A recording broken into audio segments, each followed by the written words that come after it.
Segera download Apa saja yang Quran disebut Tadabbur, Al-Quran, maka dia meraih tafsir kebaikan. dalam genggaman Contoh, Anda. bulan Ramadan adalah bulan Al-Quran.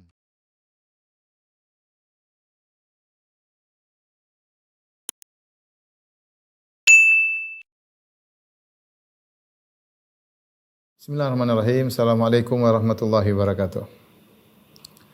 Alhamdulillahi ala ihsani wa syukru lahu ala taufiqihi wa amtinani wa asyhadu an la ilaha illallah wahdahu la syarika lahu ta'ziman li sya'ni wa asyhadu anna Muhammadan abduhu wa rasuluhu da'ila ridwani. Allahumma salli alaihi wa ala alihi wa ashabihi wa ikhwani.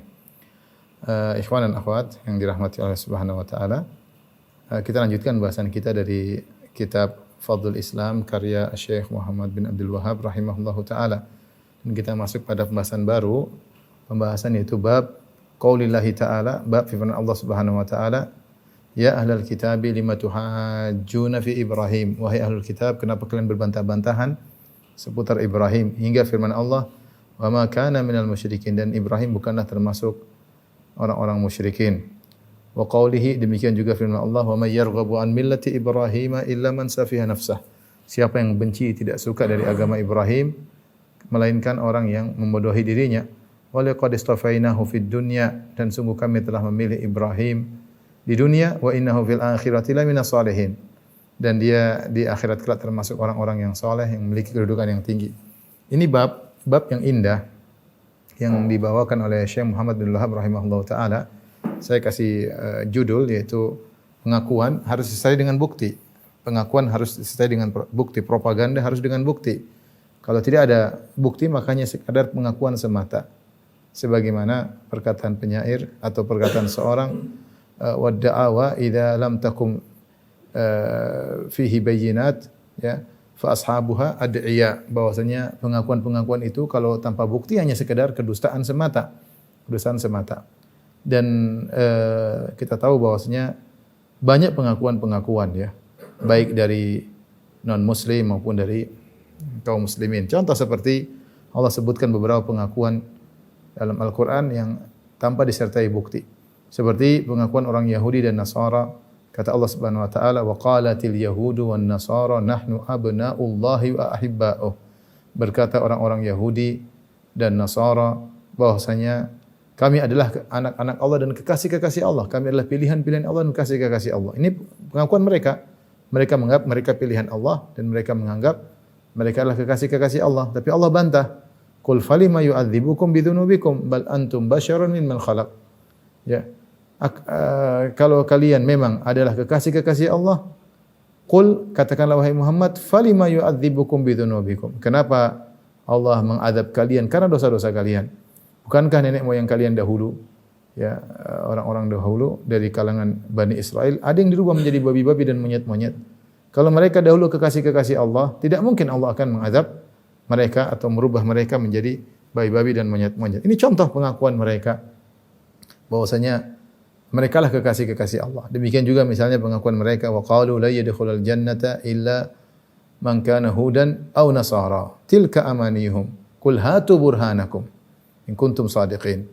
Kata Allah Subhanahu wa taala, mereka berkata, ya ahlul kitab, mereka berkata, la yadkhulul jannata illa man kana hudan aw nasara. Tidak akan masuk surga kecuali cuma Yahudi atau Nasrani. Adapun Islam tidak. Kata mereka demikian. Ya. Jadi bukan umat Islam aja yang eksklusif. Ya, bahwasanya ahlul kitab juga eksklusif. Mereka berkata, ya, bahwasanya tidak akan masuk surga kecuali Yahudi atau Nasrani. Ya. Wa qalu la yadkhulul jannata illa man kana hudan aw nasara. Kata Allah, tilka amaniyuhum, itu hanya angan-angan mereka. Hanya pengakuan-pengakuan dusta mereka. Qul hatu burhanakum, kata Allah, mana buktinya? Jadi pengakuan itu ada diucapkan oleh non-muslim maupun sebagian kaum muslimin. Demikian juga ketika ada sebagian orang yang mengaku cinta kepada Allah Subhanahu wa taala, maka Allah turunkan ayat yang dikenal dengan ayat al-imtihan, yaitu ayat ujian. Ayat minta bukti atas pengakuan. Yaitu firman Allah Subhanahu wa taala, ya, qul in kuntum tuhibbunallaha fattabi'uni yuhibbukumullah wa yaghfir lakum dzunubakum. Allahu ghafurur rahim. Katakanlah, jika kalian benar-benar cinta kepada Allah, fattabi'uni, maka ikutilah aku, ikutlah Muhammad sallallahu alaihi wasallam. Artinya Allah mengatakan ada orang yang mengaku cinta kepada Allah, harus ada bukti. Konsekuensinya apa kalau cinta kepada Allah? Berarti ngikut Rasulullah sallallahu alaihi wasallam. Qul in kuntum tuhibbunallaha fattabi'uni. Jika kalian cinta kepada Allah, ikutilah aku, ikutilah Muhammad sallallahu alaihi wasallam. Yuhibbukumullah, niscaya Allah akan cinta kepada kalian. Wa yaghfir lakum dzunubakum, dan Allah akan mengampuni dosa-dosa kalian. Allahu Ghafurur Rahim, dan Allah Maha Pengampun lagi Maha Penyayang. Di sini Allah turunkan ayat ketika ada yang ngaku-ngaku Allah minta bukti. Jadi benar, wadda'awa illam takum fihi bayyinat, ya. Fa ashabuha ad'iya, sungguhnya propaganda-propaganda, pengakuan-pengakuan jika tidak disertai dengan bukti hanyalah kedustaan semata. Nah, Syekh Muhammad bin Abdul Wahhab rahimahullahu taala pada bab kali ini beliau juga menyebutkan pengakuan-pengakuan, propaganda-propaganda yang diserukan oleh orang-orang ahlul kitab yang mereka mengaku bahwasanya mereka adalah Ibrahim adalah Yahudi atau Ibrahim alaihissalam adalah Nasrani. Maka Allah Subhanahu wa taala menyebutkan propaganda mereka dan Allah membantah mereka, ya. Di sini kalau kita baca, saya akan jelaskan secara global. Jadi judul pembahasan kita adalah pengakuan-pengakuan harus dengan bukti.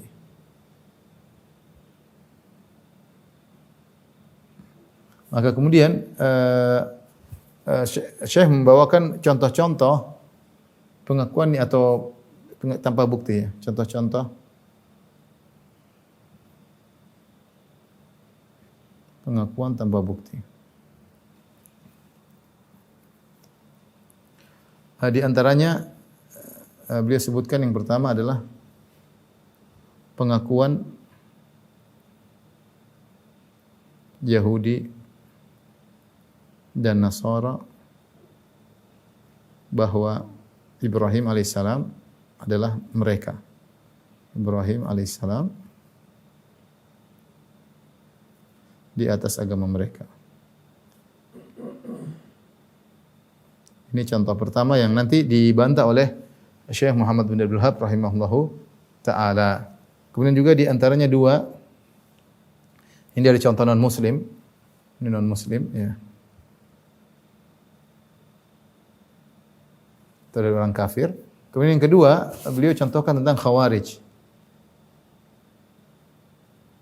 yang mengaku di atas sunnah, ya. Yang mengaku di atas kitabullah, mengaku di atas agama. Namun kenyataan sebaliknya.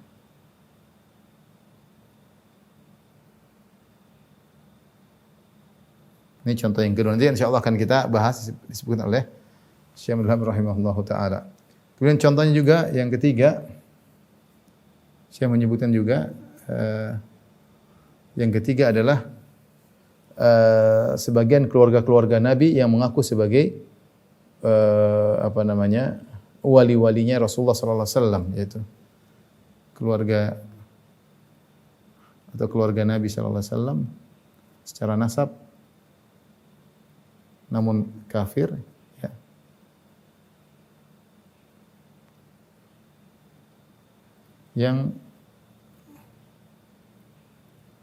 Yang mengaku sebagai atau tidak dianggap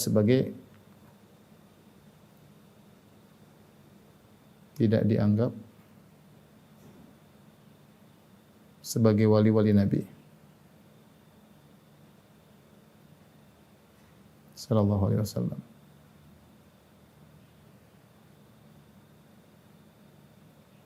Yang ketiga, ya. Ini contoh. Demikian juga kesalahan sahabat yang keempat, ya. Kesalahan sahabat sebagian sahabat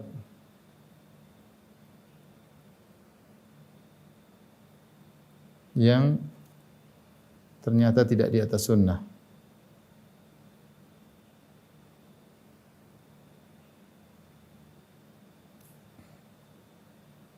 Yang mengaku cinta kepada sunnah ternyata salah, mereka berisik dan salah. Kita akan jelaskan tentang 4 pendalilan ini, bahwasanya namanya pengakuan butuh kepada bukti. Jika tidak ada bukti maka pengakuan tersebutlah kesalahan dan hanyalah kedustaan yang tidak diakui. Taib, kita mulai dari yang awal, yaitu dalam surat Ali Imran ayat ke 65 sampai 67. Kita bacakan yang firman Allah Subhanahu wa taala, "Ya ahlal kitabi, lima tuhajjuna fi Ibrahim? Lima tuhajjuna fi Ibrahim wa ma unzilatit Tauratu wal Injilu illa min ba'dih. Afala ta'qilun?" Saya artikan, Allah berfirman, "Wahai ahlul kitab, kenapa kalian berbantah-bantahan tentang Ibrahim alaihissalam? Wa ma unzilatit Tauratu wal Injilu illa min ba'di." Padahal Taurat dan Injil tidaklah turun kecuali setelah wafatnya Ibrahim alaihissalam. Afala ta'qilun? Tidakkah kalian berfikir? Tidak kalian berakal? Ha antum haula'i hajajtum fima lakum bihi ilm. Falima tuhajjuna fima laisa lakum bihi ilm. Wallahu ya'lamu antum la ta'lamun. Kalian kenapa kenapa kalian sebaiknya kalian antum haula'i hajajtum fima lakum bihi ilm. Harusnya kalian kalau berbantah-bantahan, berdebatlah pada perkara yang kalian punya ilmu. Falima tuhajjuna fima laisa lakum bihi ilm. Kenapa kalian berdebat pada perkara yang kalian tidak memiliki ilmu? Wallahu ya'lamu antum la ta'lamun. Allah yang tahu sementara kalian tidak mengetahui. Dan Allah bantah, "Ma kana Ibrahimu Yahudiyan wala Nasraniyan walakin kana hanifan muslima wa ma kana minal musyrikin." Bukanlah Ibrahim itu Yahudi, bukan pula Nasrani, akan tetapi adalah hanif, yaitu yang condong kepada tauhid dan jauh dari kesyirikan. Muslim, Ibrahim adalah muslim, wa ma kana minal musyrikin, dan dia bukan termasuk orang-orang musyrik. Inna awlan nasi bi Ibrahim lalladzina ittaba'uhu wa hadzal nabiy walladzina amanu wallahu waliyul mu'minin. Kata Allah Subhanahu wa taala, sesungguhnya orang yang paling dekat dengan Ibrahim, yang dikatakan pengikut Ibrahim adalah yang mengikutinya. Wa hadzal nabiy, dan yang mengikutinya inilah Nabi Muhammad sallallahu alaihi wasallam. Wa hadzal nabiy walladzina amanu, dan orang-orang yang beriman. Wallahu waliyul mu'minin, Allah pelindung orang-orang yang beriman. Baik, kita bahas yang pertama.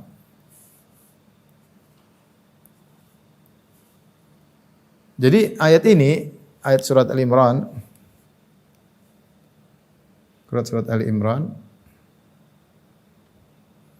ayat 65 sampai 68. 65 sampai 68 ya.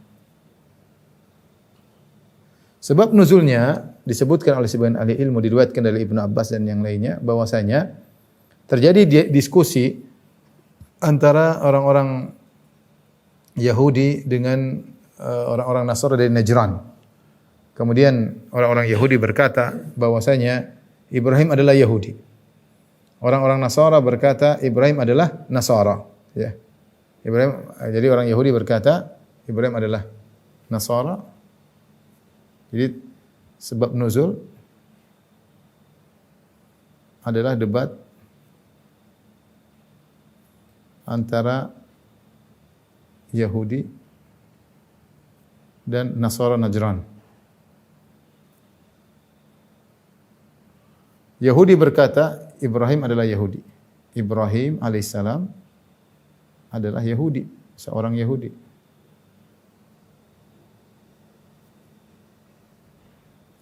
Nasara berkata Ibrahim adalah Nasara,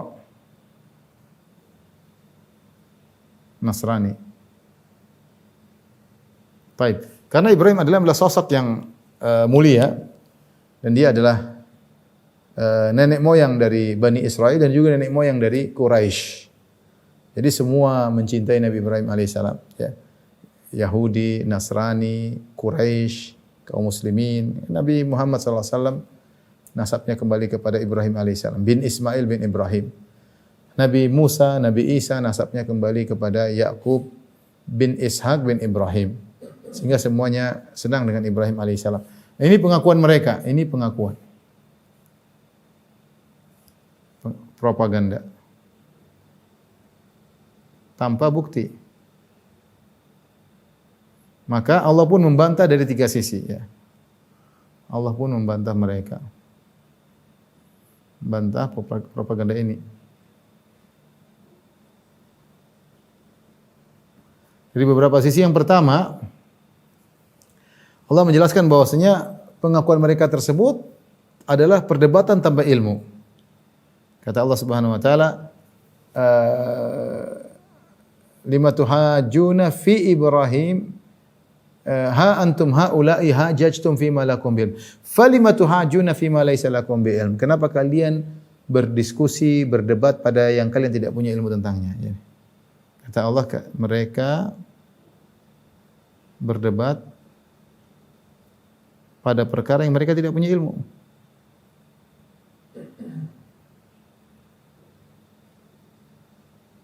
Tidak ada bukti otentik ya. Tidak ada bukti otentik. Hanya ngomong saja. Ini begini, begini. Lah.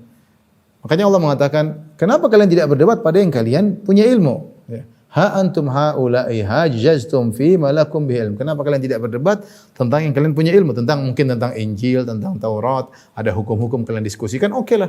Ini kalian bilang Ibrahim Yahudi, satu bilang Ibrahim Nasrani. Dari mana dalilnya? Enggak ada. Enggak ada, bukti sama sekali tidak ada. Jadi Allah bantah mereka berdebat pada perkara yang mereka tidak punya ilmu tentangnya. Ini bantahan pertama. Yang kedua, bantahan Allah bahwasanya Allah mengatakan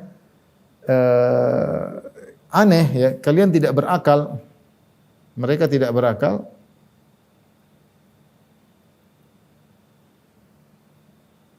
Karena istilah Yahudi tidaklah muncul kecuali setelah ada Taurat.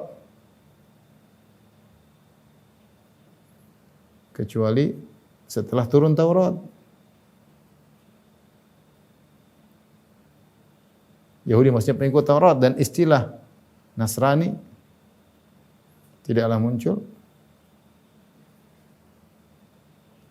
kecuali setelah turunnya Injil.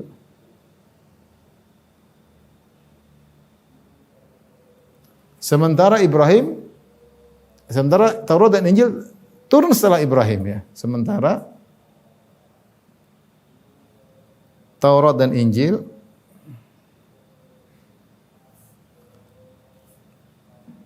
turun setelah wafatnya Ibrahim. Maksudnya gimana? Maksudnya ini pembahasan aneh ya. Kalian menisbahkan Ibrahim. Jadi Ibrahim zaman dulu, kemudian ada Taurat Nabi Musa, kemudian ada Injil Nabi Isa. Bagaimana kalian menisbahkan Ibrahim kepada Yahudi atau Ibrahim kepada Nasrani? Ini enggak secara sejarah keliru ya. Kecuali Ibrahim setelah Taurat dan Injil baru dinisbahkan kepada sebelumnya. Bagaimana Ibrahim di atas dibilang Yahudi, Yahudi belakangan. Bagaimana Ibrahim dikatakan Nasrani belakangan? Sama seperti kalau orang mengatakan Ibnu Taimiyah Wahabi. Ibnu Taimiyah Wahabi. Gimana Ibnu Taimiyah Wahabi rahimahullah taala? Sementara Ibnu Taimiyah abad ke-8, Ibnu Wahab abad ke-12 ya, atau abad 11 atau 12. Jauh. Bagaimana yang di atas dinisbahkan kepada yang di bawah? Ini salah. Ya. Ini contoh, makanya secara sejarah keliru. Makanya Allah mengatakan ya ahlul kitab lima tuhajjuna fi Ibrahim wa ma unzilatit Tauratu wal Injilu illa min ba'di afala taqilun. Wahai ahlul kitab, kenapa kalian berdiskusi berdebat tentang Ibrahim? Yang satu bilang Ibrahim Yahudi, yang satu bilang Ibrahim Nasrani, padahal wa ma unzilatit Tauratu wal Injilu illa min ba'di. Sementara Taurat dan Injil tidaklah turun kecuali setelah wafatnya Ibrahim. Afala taqilun? Tidakkah kalian berfikir? Bantahan jelas ya. Ya. Kemudian bantahan ketiga yang Allah sebutkan, bantahan ketiga, hakikat Ibrahim adalah bertauhid. Tidak seperti kalian yang syirik. Kalian yang musyrik. Kata Allah Subhanahu wa taala pada ayat selanjutnya ya. Kata Allah Subhanahu wa taala, "Ma kana Ibrahimu Yahudiyan wala Nasrani." Allah bantah Ibrahim bukan Yahudi bukan Nasrani. Walakin kana hanifan muslima. Ibrahim adalah hanifan muslima. Wa kana musyrikin. Karena Ibrahim adalah hanifan muslima. Bukan Yahudi, bukan Nasrani. Hanifan maksudnya adalah condong kepada tauhid jauh dari syirik. Nah, jadi kalau ditinjau dari ajaran Nabi Muhammad SAW, ajaran Nabi Ibrahim alaihissalam, dia pun bukan Yahudi, bukan Nasrani. Tidak ada Nabi Ibrahim alaihissalam mengatakan Allah punya anak. Tidak ada. Ya. Dia bukan Yahudi, bukan Nasrani. Bahkan dia hanifan muslimah wa ma kana minal musyrikin. Setelah itu Allah tutup ayat dengan menjelaskan siapakah yang berhak untuk dekat dengan Ibrahim alaihissalam. Ini bantahan yang penutup, ya, bantahan penutup. Yang keempat, Allah jelaskan Rasulullah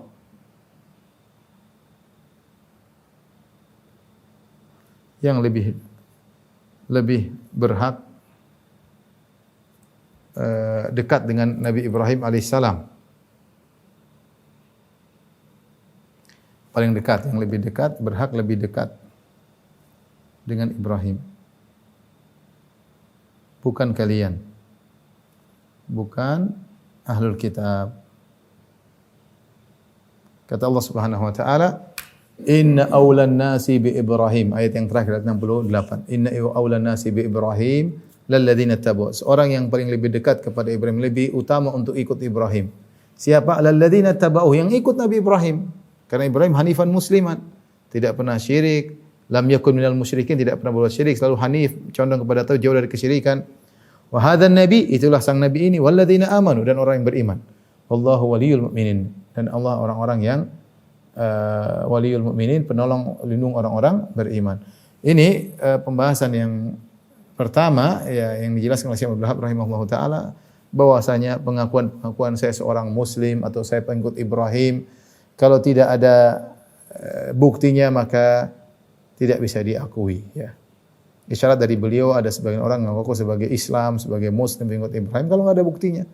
Sebagian orang-orang ngaku di atas tauhid tapi ternyata berbuat kesyirikan. Tidak benar, ya. Tidak benar. Maka adanya propaganda-propaganda tidak bisa diterima kecuali dengan bukti.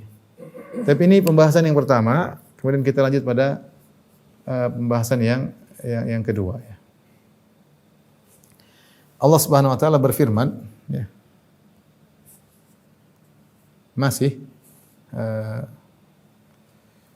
ayat yang sama atau sekitar dengan mirip dengan ayat sebelumnya. Kata Allah Subhanahu wa taala dalam surat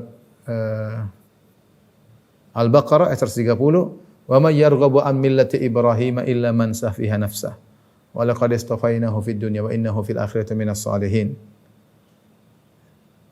Ketika Allah berfirman, dan siapakah yang benci terhadap agama Ibrahim kecuali orang yang membodohi dirinya sendiri.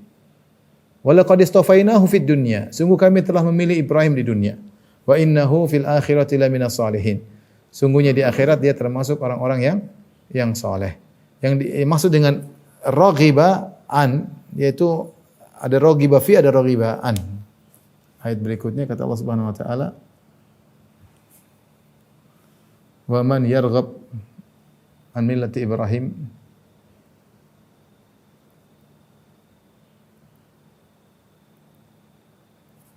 illa man safiya nafsah." Dalam surat Al-Baqarah ayat 130, ya.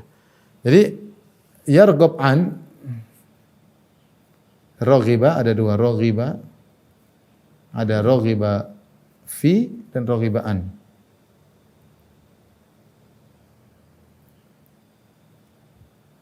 Raghiba fihi, ada raghiba anhu. Kalau raghiba fihi yaitu tertarik, senang, ya. Itu namanya apa namanya? Dicari, mencari, senang, tertarik, mencari, ya. Itu namanya raghiba fihi, dia senang, tertarik. Tapi kalau raghiba an yaitu berpaling, adalah anhu, berpaling darinya, mencari yang lain, tidak suka, ini maknanya sama semua, ya. Maka Allah mengatakan, "Wa may yarghabu an millati Ibrahim illa man safiya nafsah." Dan siapakah yang membenci kepada agama Ibrahim, tidak suka dengan Ibrahim, kecuali orang yang membodohi dirinya sendiri, ya. Ya, di sini Allah menyindir kepada orang-orang ahlul kitab yang tidak mengikuti ajaran Ibrahim. Ibrahim mengajarkan untuk bertauhid, untuk menyembah Allah semata. Ibrahim tidak pernah mengajarkan untuk menjadikan seorang menjadi anak Tuhan. Tidak pernah menjadikan Nabi Isa sebagai anak Tuhan. Tapi orang Yahudi Nasara tidak mau mengikuti ajaran Nabi Ibrahim. Mereka terjumus dalam berbagai macam kesyirikan. Ada yang mengatakan Uzair adalah anak Tuhan seperti orang Yahudi. Orang Nasara mengatakan Isa adalah anak Tuhan. Dan tidak ada orang yang benci dari agama Ibrahim kecuali orang yang bodohi dirinya sendiri. Ini sama seperti firman Allah sebelumnya, afala taqilun, tidakkah kalian berfikir? Kalian bilang Ibrahim adalah Yahudi atau Nasrani, padahal Ibrahim jauh sebelum Taurat dan Injil. Apa kalian tidak berfikir sama? Ada orang yang tidak suka dengan agama yang Hanifiyah samhah, agama yang tauhid, yang murni mengajarkan mengesahkan Tuhan. Kok tidak ada yang tidak suka? Ini hanya orang bodoh. Sukanya mensekutukan Tuhan dengan makhluk, mensekutukan Tuhan dengan nabi, mensekutukan Tuhan dengan orang soleh. Ya, ini orang yang bodoh. Orang yang cerdas adalah orang yang tahu bahwasanya agama yang benar adalah agama yang mengesahkan Tuhan. Ya. Taib, ini ayat mirip dengan sebelumnya. Ya, di sini Allah Subhanahu Wa Taala membantah mereka yang mereka mengaku-ngaku sebagai Ibrahim adalah pengikut mereka, Ibrahim dari Nasrani, sementara kenyataannya mereka jauh dari ajaran Ibrahim. Jadi ayat ini kelanjutan dari ayat sebelumnya. Tadi di ayat sebelumnya Allah berfirman, Inna awlan nasi bi Ibrahima lalladzina taba'uh. Sungguhnya orang yang paling berhak untuk mengikuti Ibrahim adalah yang mengikutinya. Yang dekat dengan Ibrahim adalah orang yang mengikutinya. Wa hadzan nabi Rasulullah SAW itu yang mengikuti ajaran Ibrahim. Nah, kalian kenyataannya kalian mengaku Ibrahim adalah Yahudi bin Nasrani, tapi prakteknya kalian benci dengan agama Ibrahim. Kalian tidak suka dengan tauhid. Kalian ingin mensekutukan Allah dengan Nabi Isa atau mensekutukan Allah dengan orang soleh seperti Uzair. Tapi pembahasan berikutnya kata Syekh Muhammad bin Wahab rahimahullahu taala, termasuk pengakuan yang tidak ada buktinya adalah orang-orang Khawarij. Kata beliau, wa fihi hadithul Khawarij wa qad taqaddam. Dan demikian juga pembahasan ini tentang orang-orang Khawarij dan telah lalu penyebutan hadisnya. Hadis tentang Khawarij yang mana? Itu yaitu sabda Nabi sallallahu alaihi wasallam tentang orang-orang Khawarij. Ya. Kata Nabi sallallahu alaihi wasallam, tahkiruna salatakum ma'a salatihim wa siyamakum ma'a siyamihim wa qira'atakum ma'a qira'atihim. Yamruquna minad din kama yamruqu sahmu minar ramiyah. Kata Nabi sallallahu alaihi wasallam akan keluar di akhir zaman sekelompok orang hudatsaul asnan, sufahul ahlam, orang-orang bodoh masih muda-muda, yang mereka itu kalau kalian melihat mereka, kalian akan merasa minder bandingkan salat kalian dengan salat mereka wahai para sahabatku. Kalian akan merasa minder jika membandingkan puasa mereka dengan puasa kalian, bacaan mereka dengan bacaan. Artinya orang Khawarij rajin ibadah. Tetapi Nabi SAW mengatakan, yamruqu minad din, yamruquna minad din kama yamruqus sahmu minar ramiyah.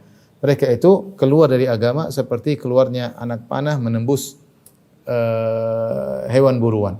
Hewan buruan ibaratnya kalau ada anak panah mengenai ini ramiyah masuk, kemudian ini misalnya anak panah dipanah ke hewan, maka dia tembus keluar tanpa tersisa.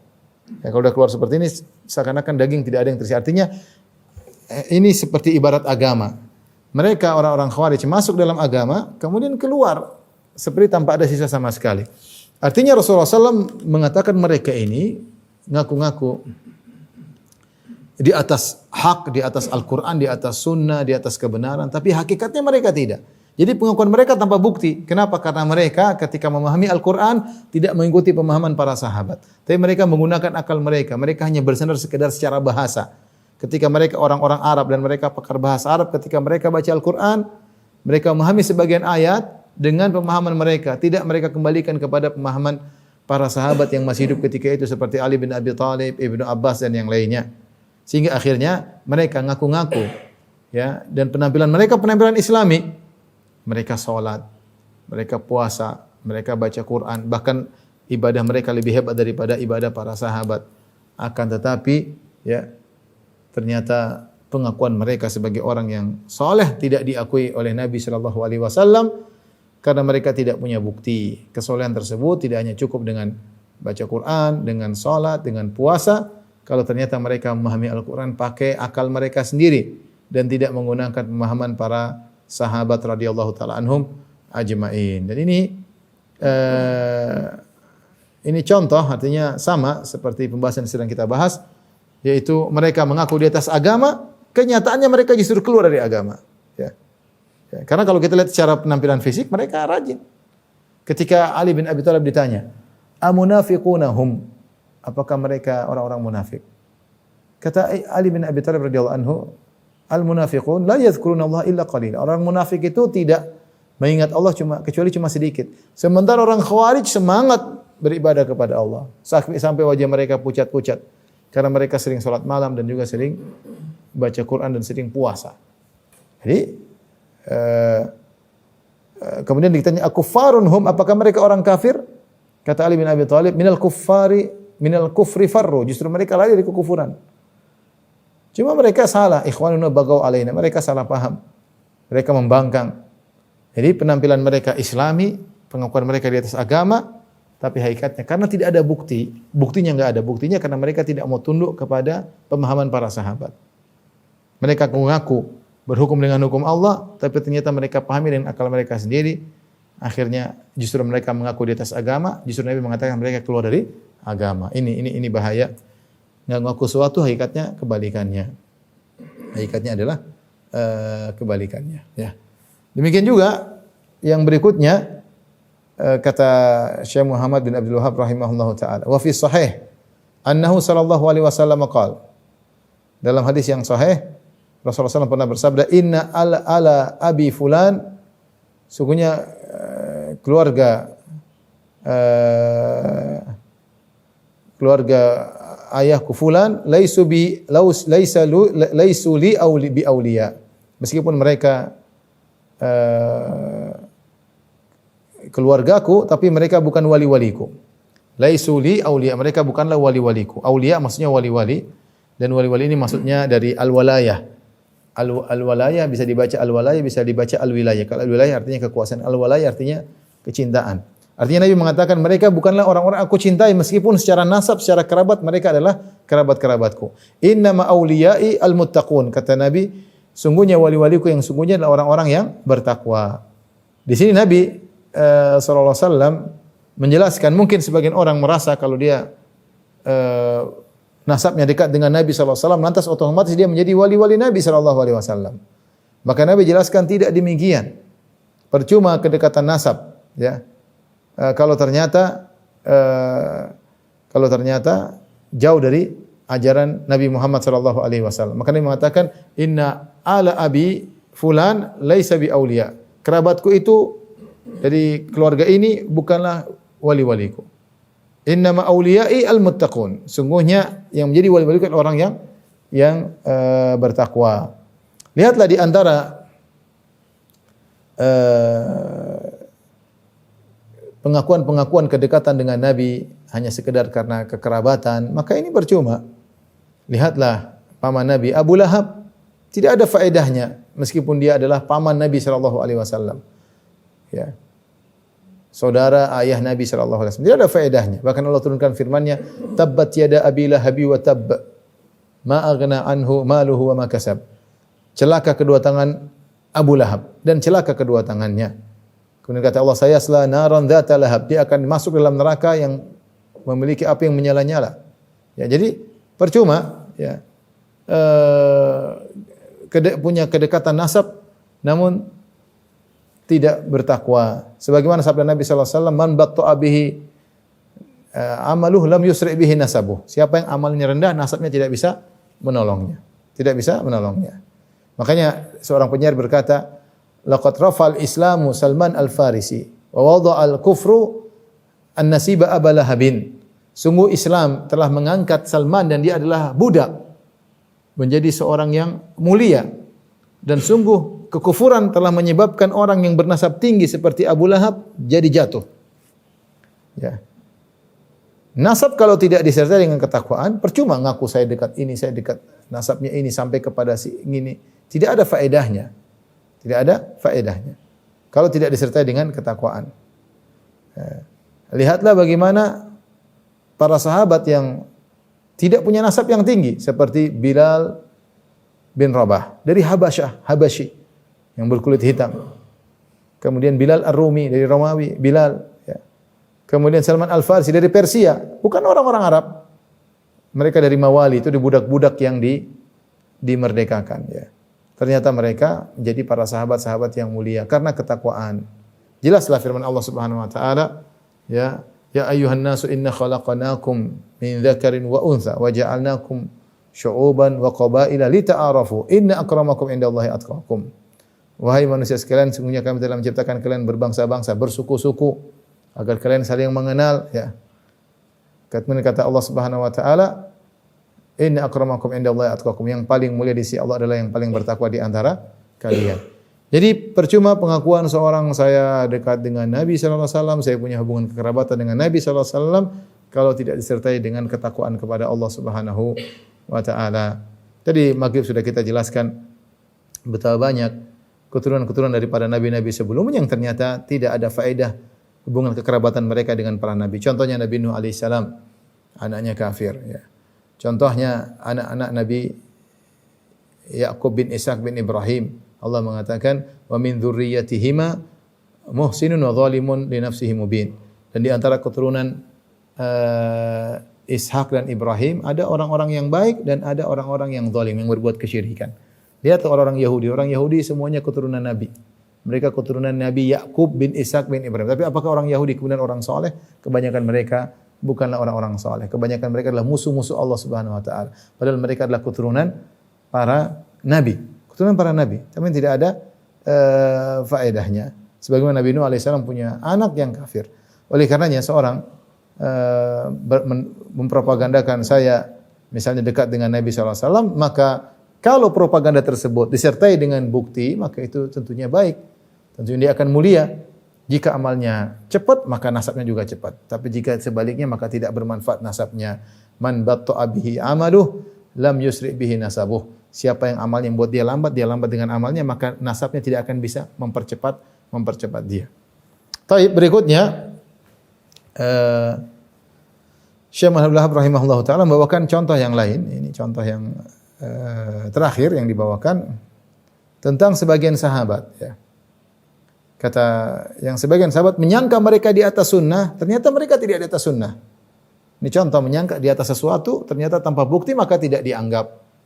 Wa fihi aidan an Anas, kata Syekh Muhammad bin Wahab rahimahullah taala, demikian juga dari Anas bin Malik radhiyallahu anhu, anna Rasulullah sallallahu alaihi wasallam dzukira lahu anna ba'dha sahabah qala, ya, bahwasanya Rasulullah SAW disebutkan kepada beliau tentang sebagian sahabat ada yang berkata, jadi ada sahabat yang berkata dilaporkan kepada Nabi, amma ana fala akulul lahma, ada yang mengatakan aku tidak akan makan daging.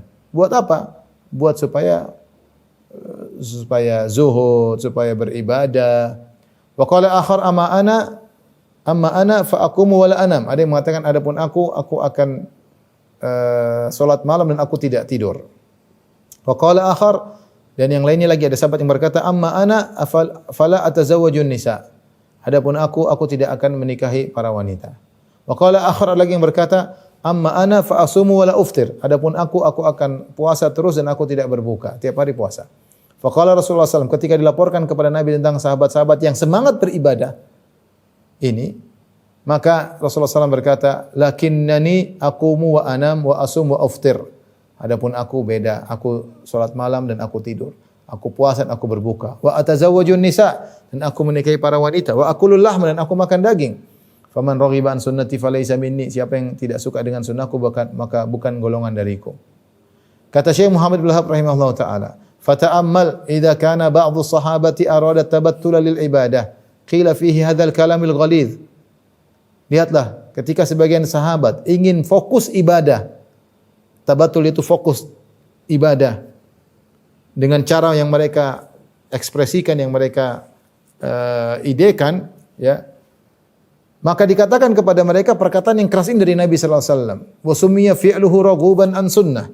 Bahkan perbuatan mereka yang tadi ingin salat terus, ingin puasa terus dianggap benci kepada sunnah Nabi sallallahu alaihi wasallam. Fama dhannuka bi ghairi hadza minal bid'ah? Bagaimana lagi menurut kalian bid'ah-bid'ah yang dilakukan? Wa ma dhannuka bi ghairi sahabat? Bagaimana lagi kalau yang melakukannya bukan sahabat? Baik, perhatikan hadis ini. Hadis ini, ikhwan dan akhwat yang rahmatillah subhanahu wa ta'ala, ceritanya ada sebagian sahabat ingin tahu ibadah Nabi. Fisir, mereka ingin tahu ibadah Nabi ketika di rumah yang mereka tidak bisa. Mereka hanya bisa lihat Nabi kalau ibadah di masjid. Nah, mereka punya ide, para sahabat ini, untuk nanya kepada istri Nabi tentang bagaimana ibadah Nabi ketika di rumah. Maka mereka pun datang kepada istri Nabi, maka istri Nabi menjelaskan Rasul itu begini, begini, begini. Faka'annahum taqaluha. Maka mereka berkata, kayaknya tidak banyak ibadah Nabi, sementara Nabi SAW qad ghufira lahu ma taqaddama min dzambihi wa ma ta'akhkhar. Nabi SAW telah diampuni dosa yang telah lalu dan akan datang. Nabi jelas masuk surga. Kita harus lebih banyak daripada Nabi. Karena kita enggak jelas. Nabi sudah jelas ibadahnya segitu, kita tidak jelas. Maka mereka akhirnya punya ide, pakai logika mereka, kalau Nabi sudah dijamin masuk surga ibadahnya segitu, kita yang tidak dijamin harus ibadah lebih banyak. Maka ada yang berkata, "Ama ana sa'usalli wala anam." Aku akan salat malam dan aku tidak tidur. Yang satu berkata, "Wa ama ana asum wala uftir." Aku akan berpuasa terus tidak pernah berbuka. Yang satu lagi berkata, waduh, perempuan bikin masalah, istri bikin sibukan. "Ama ana fala atazawwajun nisa, sa'atazilun nisa." Aku akan meninggalkan para wanita, aku enggak mau nikah. Lihat tujuan mereka adalah untuk semangat ibadah. Untuk mendekatkan diri kepada Allah Subhanahu wa taala. Bukan benci kepada sunnah Nabi, tapi mereka ingin memperbanyak sunnah Nabi sallallahu alaihi wasallam. Ya. Namun ketika hal ini sampai kepada Nabi sallallahu alaihi wasallam, maka Nabi marah. Dia mengatakan, siapakah yang telah berkata demikian? Ia mengatakan bahwasanya aku akan salat dan tidak akan tidur. Maka Nabi bantah. Kata Nabi sallallahu alaihi wasallam, "Ana usolli wa anam." Saya pun salat malam dan saya tidur. Ada lagi yang berkata, "Aku akan berpuasa dan aku tidak berbuka." Nabi bantah, kata Nabi, "Aku berpuasa dan aku berbuka." Ada lagi yang berkata, "Sa'atazilun nisa." Aku akan meninggalkan para wanita. Nabi bantah. "Ana atazawwajun nisa." Aku menikahi para wanita.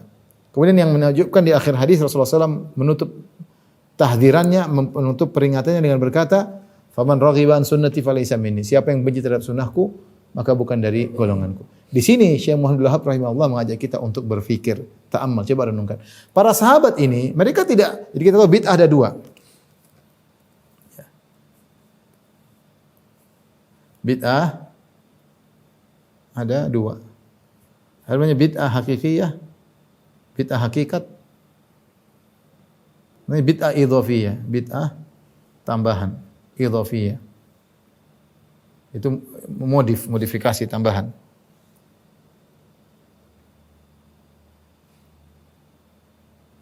Maksudnya yang hakikat ini benar-benar bid'ah baru, benar-benar inovasi baru.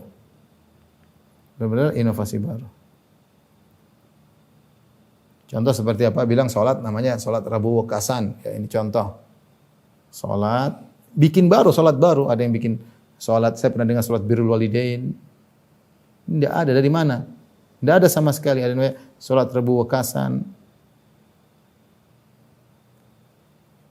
Ini tidak ada, Rasulullah tidak pernah bikin sama sekali. Ini contoh ya.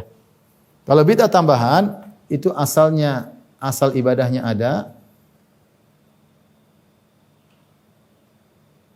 hanya dimodifikasi.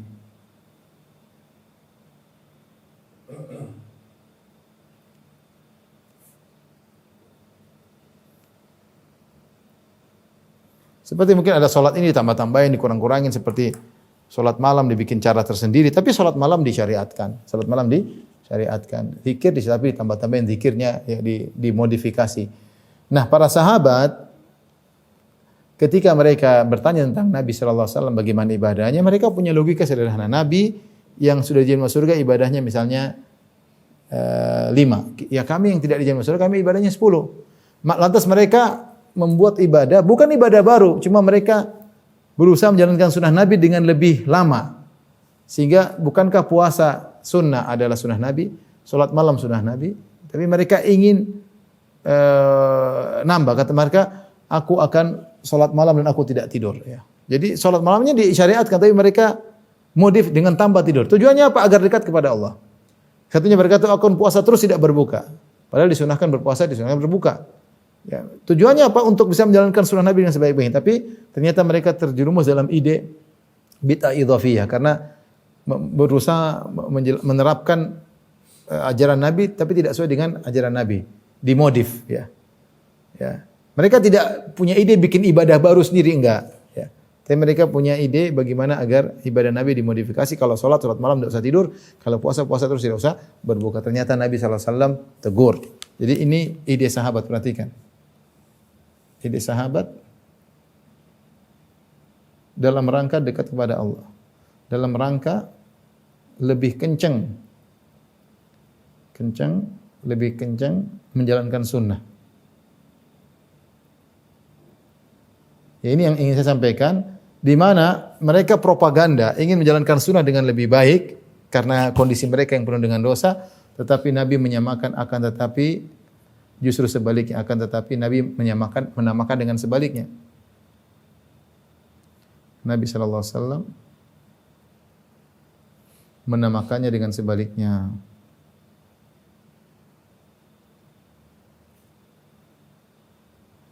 Kata Nabi sallallahu alaihi wasallam, "Man raghiba an sunnati." Man raghiba an sunnati. Perhatikan kata Nabi sallallahu alaihi wasallam, namakan dengan benci kepada sunnahku. Benci kepada sunnahku. Lihat. Mereka ingin menerapkan sunnah Nabi, justru Nabi menamakan dengan benci kepada sunnah. Jadi apa yang mereka inginkan, hakikatnya kebalikan. Nah, kata Syekh Abdul Wahab rahimahullahu taala, lihatlah ini sahabat, mereka tidak bikin bid'ah baru hanya sekedar idhofiyah, sekedar bid'ah salat dimodifikasi, puasa dimodifikasi. Nah, bagaimana lagi dengan bid'ah yang bid'ah hakikat, benar-benar bid'ah. Tidak ada contohnya dari Nabi sama sekali, bikin-bikin sendiri. Salat bikin sendiri, zikir bikin sendiri yang tidak ada contohnya sama sekali dari Nabi. Dan bukan dilakukan oleh para sahabat. Para sahabat saja Rasulullah SAW tidak kasih uzur dan Rasulullah SAW tegur sampai Rasulullah SAW marah sampai Rasulullah mengatakan ini justru kebalikannya, benci kepada sunnah. Padahal mereka ingin menerapkan sunnah, namun hakikatnya malah benci kepada sunnah. Nah, bagaimana dengan bid'ah hakiki, bid'ah hakikiyah yang asalnya benar-benar bid'ah, tidak ada contohnya sama sekali dari Nabi sallallahu alaihi wasallam. Inilah ikhwan dan akhwat yang dirahmati Allah Subhanahu wa taala. Bab ini intinya Syekh ingin menyampaikan bahwasanya semua itu harus ada buktinya. Seorang mengaku Islam, jangan mengaku Islam aja, ada buktinya. Itu tidak berbuat kesyirikan. Jangan seperti orang ngikut Nabi Ibrahim. Ternyata Ibrahim alaihissalam tidak musyrik. Yang mengaku ikut Nabi Ibrahim ternyata musyrik. Ya, percuma ya. Seperti sebagian orang misalnya mengaku di atas sunnah, mengatakan mereka ahlu sunnah. Namun kenyataannya bukan sunnah yang dikerjakan, bid'ah yang dikerjakan. Ya. Ini juga tidak pas. Maka ketika seorang mengaku saya ahlu sunnah misalnya, pengakuan tidak cukup, harus ada buktinya. Ahlu sunnah itu kau mengikuti sunnah Nabi sallallahu alaihi wasallam, bukan justru melakukan hal baru atau memodifikasi ajaran-ajaran Nabi sallallahu alaihi wasallam. Demikian ikhwan dan akhwat yang dirahmati Allah Subhanahu wa taala, kajian kita wallahu taala alam bisawab. Ini semua untuk mengingatkan kepada kita agar kita ketika menjalankan Islam menjalankan dengan sungguhnya, bukan hanya ucapan saya orang muslim, saya ahlu sunnah. Percuma pengakuan kalau tidak ada buktinya. Pengakuan tanpa buktinya adalah kedustaan. Wallahu taala alam bisawab. Kurang lebihnya saya mohon maaf. Wabillahi taufiq wal hidayah. Assalamualaikum warahmatullahi wabarakatuh.